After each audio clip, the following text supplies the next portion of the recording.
blood drivers. Welcome back to night 11 of this scare session that just won't end. Or at least, we hope it won't. Though some ventures are made to come to a close, others are doomed before they even begin. Such is the case of this doomed endeavor of tonight's main course. So settle in with a good snack to beat the bands. It could be your last. I call this one Two Guys at Freddy's.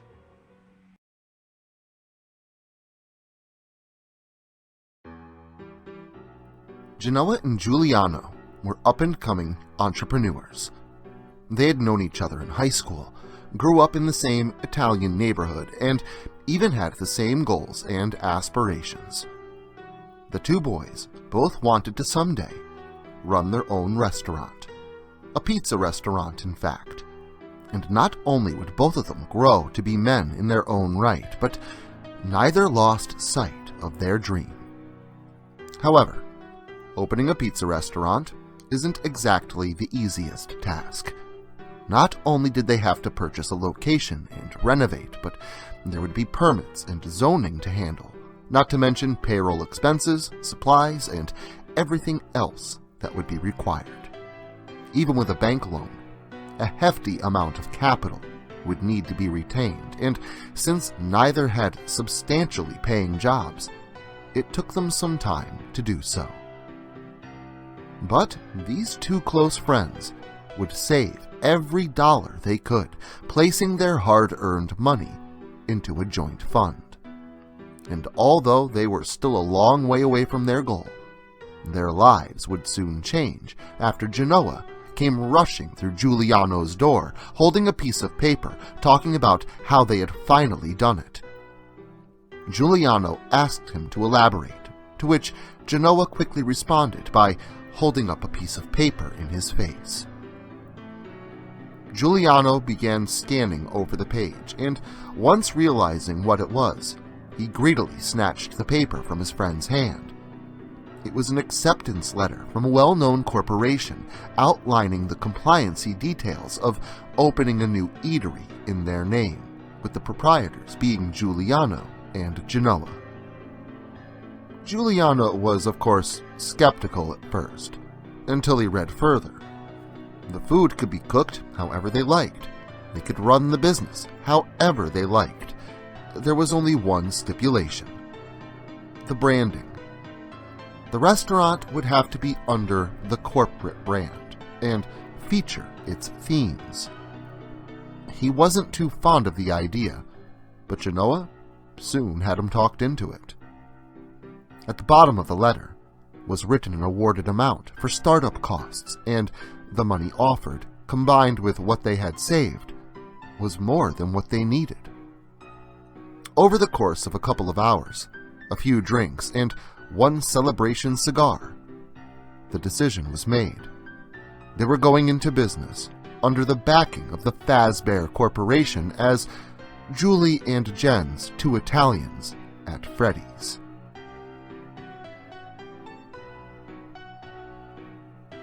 Now, before they could open their little establishment, some branding items would have to be purchased, and once the location had been funded and secured, the company assured them that someone would be out to present the various options on offer.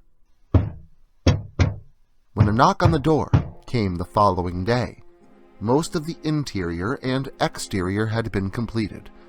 The sign hung above the door, the pizza ovens installed. Fazbear branded furniture had been purchased on their own and placed out for people to sit. They had even gone as far as to purchase a few cheap free-to-play arcade machines to stand on risers off to the side of the main sitting area, a free arcade, as it were. The men had high hopes for the place that it would be a smash hit, and when they opened the door and greeted the man on the other side, they found that he wouldn't do much to curb his enthusiasm. The man pulled up a chair at one of the tables in the front, and the men sat down with him, allowing him to go through his speech, peruse a large catalog that he had brought with him, and went over their options. The idea he brought to their attention was that there was an expectation to purchase at least one animatronic for the restaurant.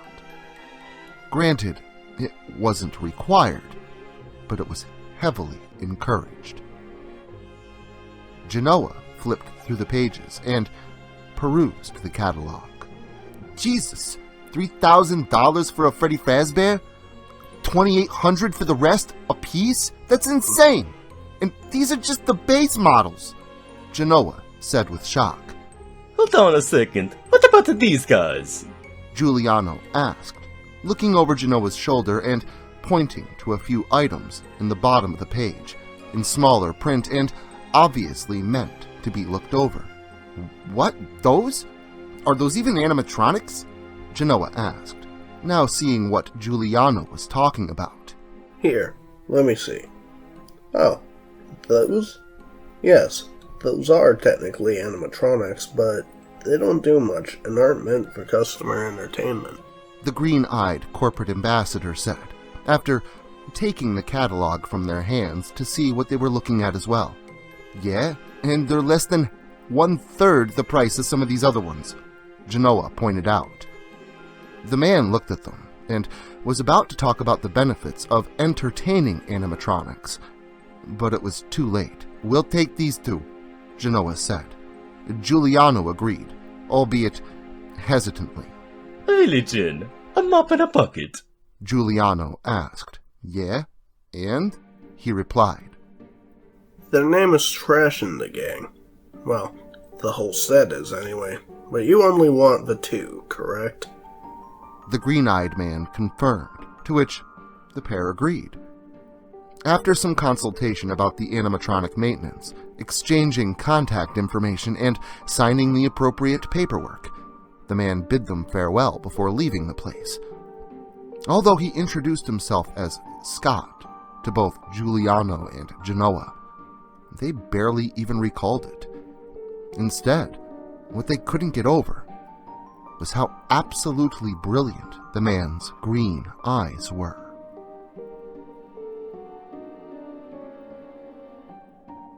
By the time the crates containing the animatronics came, the restaurant was up and running.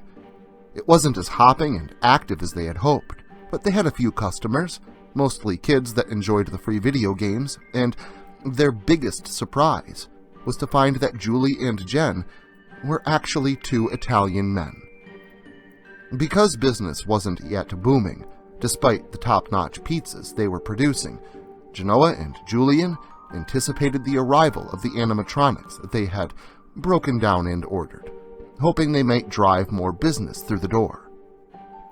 So, eagerly, the two dove into the crates like little boys with presents on Christmas morning, eagerly anticipating what they would find inside. At first, there was nothing special about them. One, an ordinary mop, and the other, an ordinary bucket. That is, until they placed them both on the floor and began looking for the instruction manuals and power supplies. Hey, over here! Something whispered, causing Julian to slowly turn around in response. Hey, look at this! The thing whispered again, and this time, he saw it, because it saw him too. When Jenoah had set the mop down inside the bucket, it had apparently opened or seemingly grown eyes beneath its metal plating, activating the animatronic, albeit it was currently upside down. The bucket was on its head, and the mop sprung forth stubby arms and legs like a body. What the hell? Julian asked in astonishment and slight unease. Holy shit! That's fucking great, man! Jenoah exclaimed, now seeing the cheap animatronic for what it was. Hey, look at this! The thing said again, and the two chuckled, helping it stand upright. They were eager to show it to the public, that being a small group of teens living life on free games and free refills on soda. They were interested for a few moments, but quickly returned back to their gaming. See, the animatronic was indeed an animatronic, but to the dismay of Jenoah and Julian, it did absolutely nothing else but whisper the two same cryptic phrases over and over again. And although it was not what they had hoped it would be, they now had their hearts set on something better, something that would get a buzz going about their restaurant. The only problem now was that there was barely any money left over. However, Julian had an idea. The following day was overcast, cool, and traffic was light. It would have been like any other day, hadn't Julian and Jenoah been searching through heaps of electronic garbage. Why on earth are we here again? Jenoah asked in frustration. You'd be surprised what people throw out these days. I heard one of these places closed down, or caught fire or something, and the owner simply threw everything out. He answered. But wouldn't the corporation retain ownership and collect the items? Listen, it's what I heard. Just look around the shop behind us. You'll see they have all kinds of refurbished equipment. We can look there if you want. But anything you find and carry out yourself gets a huge discount. Hence the name. Julian stated, pointing at the sign above the doors of the building behind them, Barney's Discount and Scrap. Well, we've wasted a whole hour here, not to mention the time of the drive. Are you ready to call it quits yet? I probably would be. But come here. You've got to check this out. Julian exclaimed, excited at some unknown discovery. Jenoah walked over to his partner's side and looked down to see what he was looking at. If Julian hadn't pointed it out, he would have missed seeing it entirely, because the thing didn't have a covering. Instead, its form was nothing but a mass of wires, brackets, servos, and two camera-like lenses set onto an endoskeleton head of a decrepit animatronic. Really? We can't bring this back to the restaurant. It'll scare the hell out of the kids. Besides, the thing probably doesn't even work, Jenoah stated, seeing the distal end of its leg pointing out of the garbage that partially covered it, and gave it a kick. Instantly, the pair could hear mechanisms inside come to life as its lens-like eyes then emitted light, and the thing spoke with a sort of broken, fragmented, digitalized voice. I'm sorry, the thing said. Dude, I told you. Come on. Help me get this thing uncovered so we can drag it over and pay for it. We can fix it up at the restaurant for a hell of a lot cheaper than it would be to buy a new one, Julian said, taking pride that his plan was fruitful. Jenoah sighed and agreed. Together, the pair brought the broken, uncovered animatronic and paid a pittance for it, having dug it out of the bins themselves. I'm sorry, was the only thing the animatron said, infrequently, throughout their journey home. Over the course of the next few days, the pair did their best to repair the heap that they had salvaged. The mass of wires, circuits, gears, and the like all seemed in working order, but without any proper covering.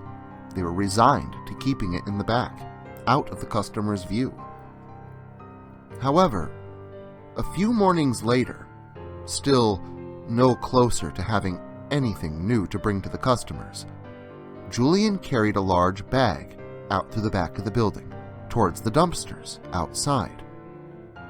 The morning's prep work had gone well, and the duo was about to open shop when Jenoah heard Julian screaming for him to come and look at something.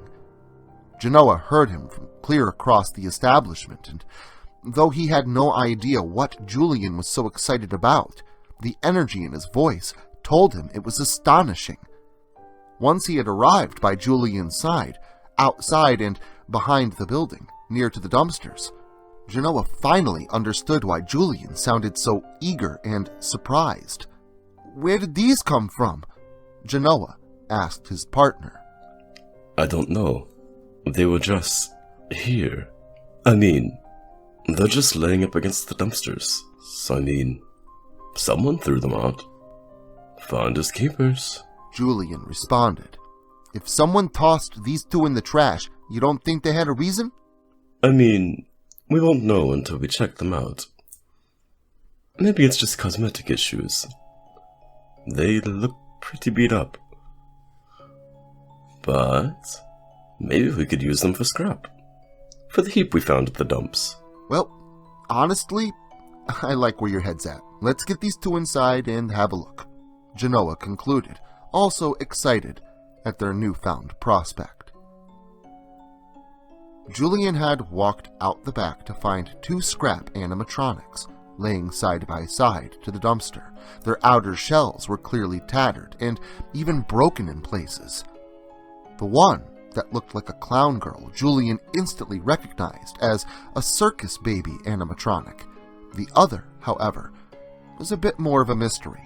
It looked almost identical to the singing bear animatronic known as Freddy Fazbear, but the fur was much darker, and his tiny top hat was red, and he had a gold star stuck to his chest. So, Google says his name is Lefty. He sings songs and is supposed to be accompanied by a rock star band, including several more animatronics. Julian exclaimed, having discovered the animatronic's name. How much is that gonna cost us? Does he work by himself? Jenoah asked, sounding slightly disappointed. It says here he does, but a lot of what he says won't make much sense without the others. But if you already have this guy, apparently the rest are only a few hundred apiece. What? Really? We can use these guys to help pay for the whole gang? Jenoah exclaimed, tightening a few bolts on both animatronics, each having been mostly repaired cosmetically, with fresh paint and all. Yep. And the clown over there? She doubles as an ice cream machine. And gives scoops to the kids. I've been looking for you, and now I will never let you go. The bear animatronic exclaimed, causing the pair to jump back in surprise, not expecting it to turn and look at them as well. In that same instant, both burst out laughing. Did you know that I was on stage once? The clown girl with orange pigtails turned to say in response. The pair laughed even harder, now not at their own shock and childlike startle, but at one of simple realization. They were now primed to make their business flourish.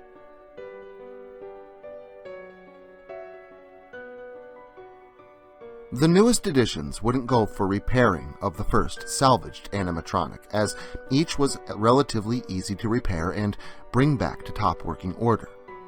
They still now had 6 working, talking, and interactive robots to show off to the public, if one counted the mop bucket with eyes as well.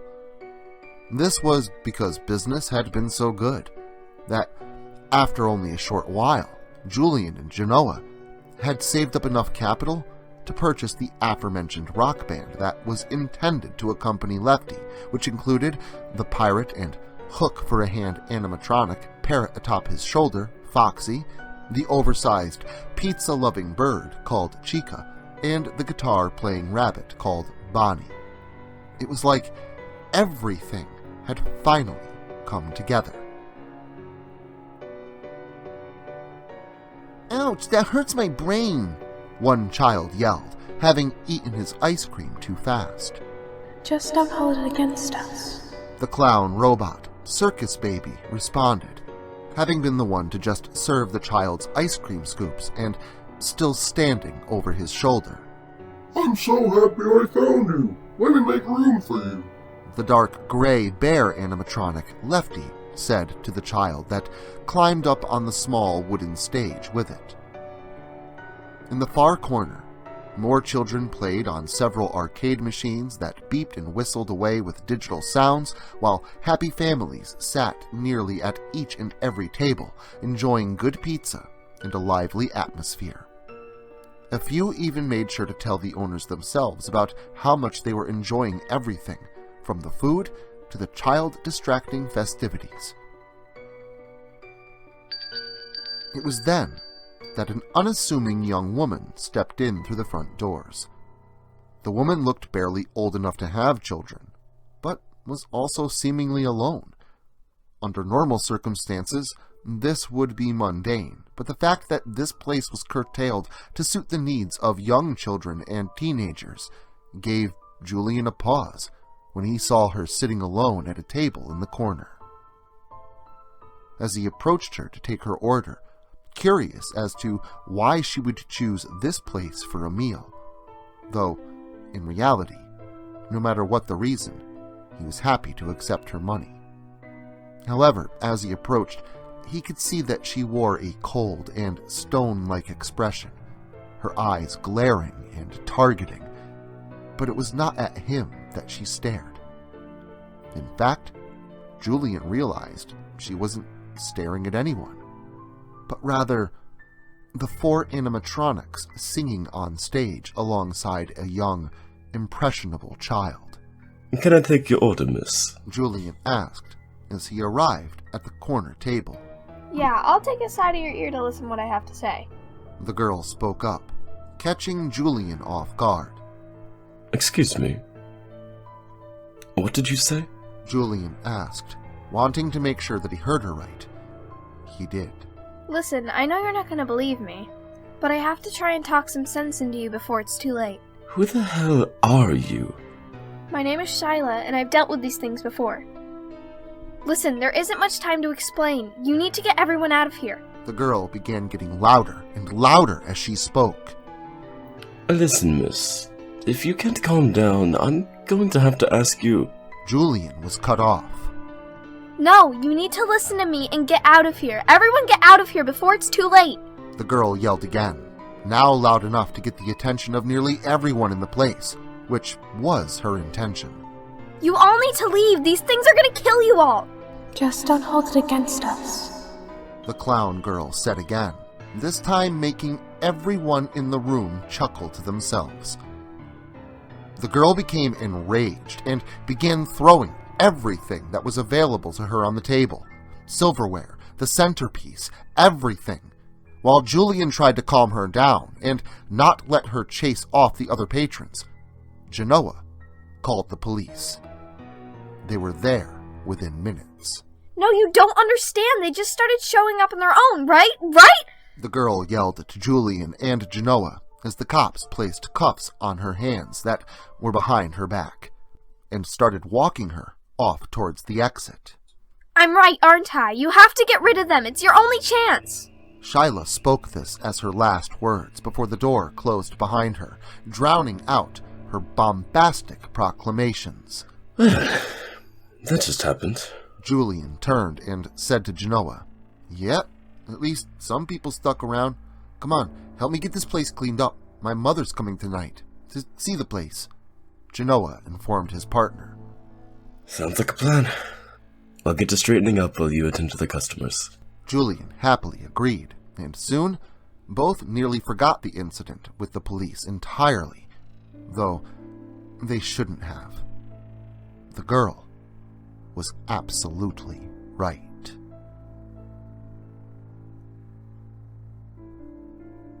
By the time evening had fallen, everything had returned to normal.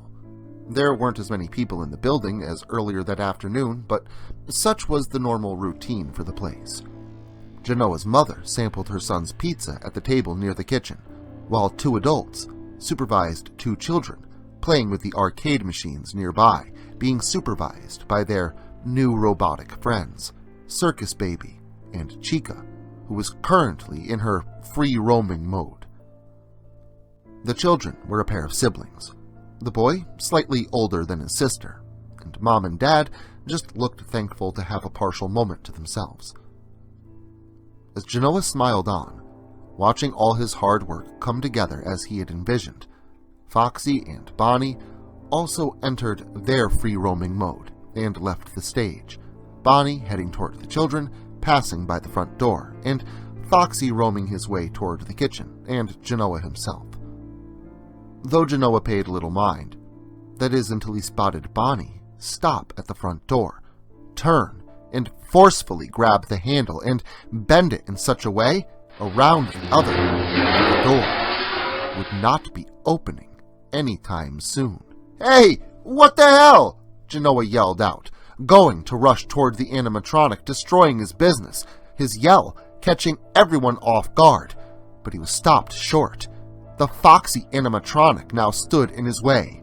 "Move, you furry wannabe motherfucker," he said to the animatronic, who just blankly stared down with his one gleaming eye. As Jenoah yelled at the thing standing before him, his attention was ripped from it as the vent near to his mother's chair burst open violently. To his shock and terror, Jenoah watched the thing that they had failed to fix up, the animatronic they had found in the junk bins, slither its cords and conduit-like tentacles out of the small aperture with such speed. His mother never had a chance. I'm sorry. I'm so sorry. The thing pleaded, as it contrastingly began pulling the woman back inside the vent with it, the woman kicking and fighting with all her might, which did her no good. The portal was big enough for an animatronic that could alter its shape and form it to fit inside, but not big enough for the woman's skeleton. As her body began to snap and break and twist on itself, being forced to fit inside despite her frame's opposition. Jenoah could hear his mother's cries of agony long after she had been pulled within. She felt every bit of it. "Mom!" Jenoah yelled, but was stopped short of helping her as Foxy's hooked arm raised up so fast it uppercutted Jenoah in the chin, knocking him to the floor. Foxy moved a step closer, ready to dismember his victim, when the thing was grabbed tight from behind. I don't think so, motherfucker. Julian yelled, trying his best not to let go of the thing that was far stronger than he was. Foxy's servos whined and hissed as it struggled to shake the Italian off its back, but Julian would not yield. As Julian wrestled with the thing, the family of four were now scrambling for their lives. The father knew the door likely wouldn't budge, but he had to try it anyway. He was correct. Telling his family to run, they did as he commanded. But as he began to advance with them, he was grabbed tight from behind and spun around to see what it was that had done so.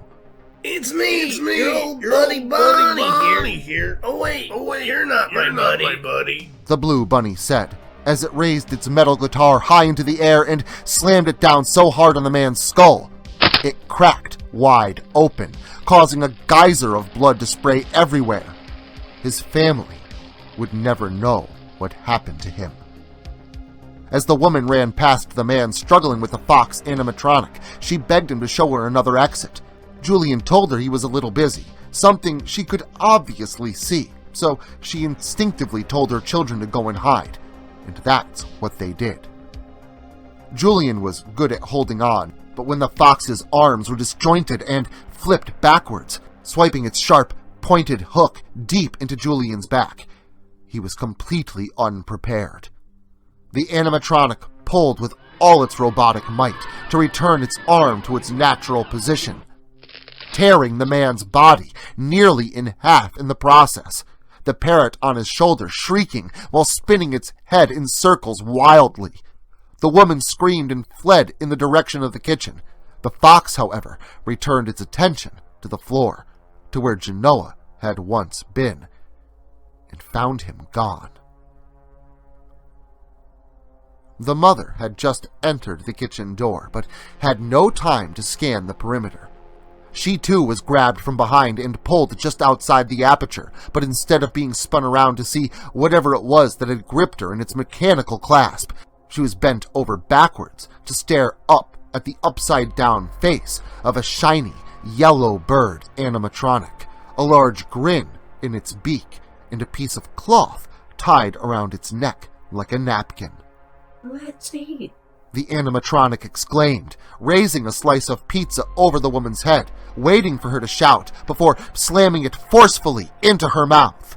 The woman screamed a muffled yell, desperately gagging and trying to spit the food out, but the robot simply stuffed another piece into her mouth behind it, forcing the wadded-up first slice into the back of her throat and partially down it. The woman flailed her arms wildly, trying to get free, to stop the thing from doing what it wanted. But it was much too strong for her, and soon it stuffed another slice, and another after that, down into her face, into her mouth. The woman had finally choked to death on the 5th slice. The bird dropped her, stared down for a moment with gleeful eyes, and simply turned to slowly walk away. Inside the kitchen, a small boy hunkered down near to the oven, behind the corner, beside a lonely mop in a bucket. The boy wanted to call out for his mother, or his father, but he could hear the robotic mechanical footsteps of one of those monstrosities approaching, somewhere out of sight. However, soon after, the footsteps began to fade, until out of hearing distance. Whatever it was, it had seemingly passed him by. Hey, over here. Something whispered loudly to the boy's side, and to his horror, he turned to see the mop bucket had now grown eyes of its own, staring gleefully as it stated once again, Hey, over here. only this time even louder. The boy once again heard the footsteps approaching, his position given away by a novelty mop bucket.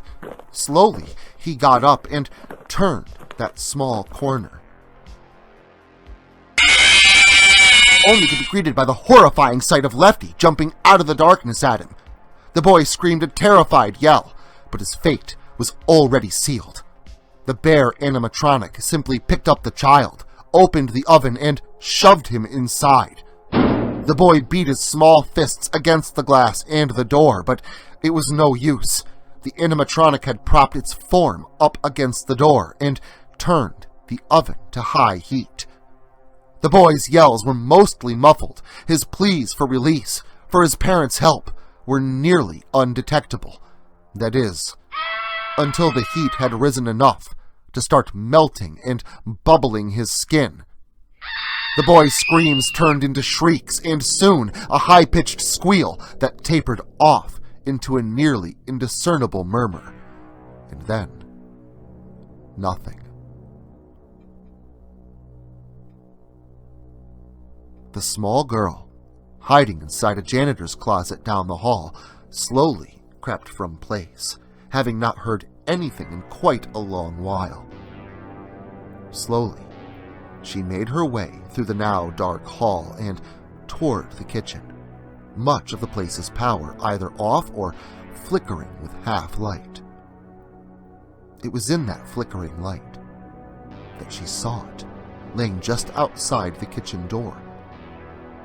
It was her mother, eyes glazed over lifeless, the remnants of pizza smeared all over her face and still oozing from her mouth, running down the side. Mom? The girl managed to eke out. Try not to wiggle. The girl heard a creepy, ominous voice resonate from behind her. Slowly turning, she was greeted by two green glowing eyes set high in the darkness inside the face of the robotic clown girl. The girl was paralyzed, unable to move, and the animatronic took full advantage, picking up the girl with ease with only one robotic arm. The clown girl's abdomen opened like a mechanical door to reveal the ice cream dispensary within. The little girl kicked and screamed, but in futility, for she was stuffed inside with the components and metallic scoopers anyway, crammed into a space nearly already too small for her. And then, those mechanical doors began to shut, slowly crushing the screaming girl and closing tight with a slam and a burst of blood shooting out from the pressure that had built up from within. The clown girl stared into the black with her lifeless smile before plodding slowly into it, her stomach leaking thick crimson from the remains of what lay smashed and twisted within.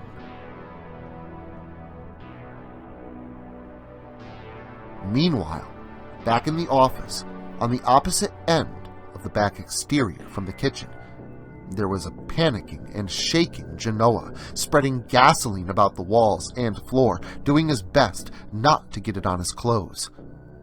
The girl was right. Shyla was right. These things were evil, and he had to end it here and now by simply burning it all to the ground. Satisfied with the soaked condition of the room, Jenoah opened the door with the intention of creating a gas trail out to the dumpsters out back and lighting it from there. However, he was stopped upon bumping into something rigid and cold behind him. Jenoah stopped pouring and slowly turned to face what he discovered to be there: the sad, oddly misshapen face of his mother. "Mom? Is that you? But..." he began. But in that same instance, his mother's eyes began to glow a brilliant green, and her expressions soured. I'm sorry, it said in a raspy voice. "What?" Jenoah asked. It said it's sorry. Jenoah turned around at the sound of a voice that he had not expected to hear. Even before he saw him, he knew who it was: the green-eyed man who had sold them on the idea of these robots in the first place. What? What are you doing here?" Jenoah asked, confused. Oh, I've been watching. I haven't really left. At least, haven't gone too far anyway. Seems you got your hands full, but I can't let you burn this place down. They just want to be free. The man explained. "What in the hell are you talking about?" Jenoah asked. But it was too late. I'm sorry, Jenoah's mother said again, this time gripping him tight where he stood. Jenoah tried to get her off, asking what it was that she was doing. But as he was approached by Foxy, Lefty, Baby, Chica, and Bonnie from out of the darkness, all from differing directions, his mother's skin shifted and moved, the light of her eyes now shining through her forehead, and then her hair, and then free into the black as the skin finally slipped off from what was truly underneath. It was the mass of wires and conduits that had taken her. It was wearing her skin as its own. Jenoah pleaded, begged, and felt himself go insane as he watched his mother's form quite literally fall to the floor, leaving horror in its place. Each animatronic grabbed a limb, including his head, and pulled Jenoah apart. The man with the green eyes simply smiled as he watched on, his good work having now been completed. But his victory was short-lived. A fire had broken out in the main restaurant area, and upon rushing over to inspect, the man saw no one, leaving him with no explanation as to who started the blaze. Making a hasty retreat as the flames finally caught up to Jenoah's gas trail, the building was an inferno within minutes. Only the green-eyed man able to make his escape, everything else consumed. But what he did not see, as he left into the shadowy darkness that surrounded that flaming pizzeria, was the one who watched him. Shyla stood in the darkness. She had seen Jenoah and his mother, heard the creature's apologetic claims, and saw the hideous form beneath. And she saw him, the green-eyed man, the one she knew as Chris. She'd finally found him after all this time, and now she finally knew how to stop him, or at least that which controlled what was left of his soul. She watched him go, taking note of his direction, and stealthily followed. Soon, this would all be over. Well, if pizza isn't your thing, I guess it doesn't matter when it's being stuffed down your throat. I suppose that's one way to cheat on your diet. But don't cheat yourself out of good fear. Return tomorrow for the penultimate night of this gore-go-round. And until then, keep an eye on those shadowy things hiding in your closet. Remember, this is real life, and that flashlight won't help you. Social media can be very unpredictable, especially regarding horror content.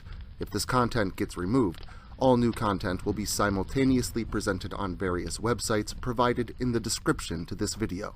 Make sure to follow me in other digital spaces so that you never miss out on the terror. Also, if you like this video, make sure to leave a comment and hit the like button. It helps the channel a lot. If you're new to the channel and you enjoy what's here, consider hitting that subscribe button and the notification bell so that you never miss an upload. Writing is a dream of mine, and it's all of you that make that dream come true.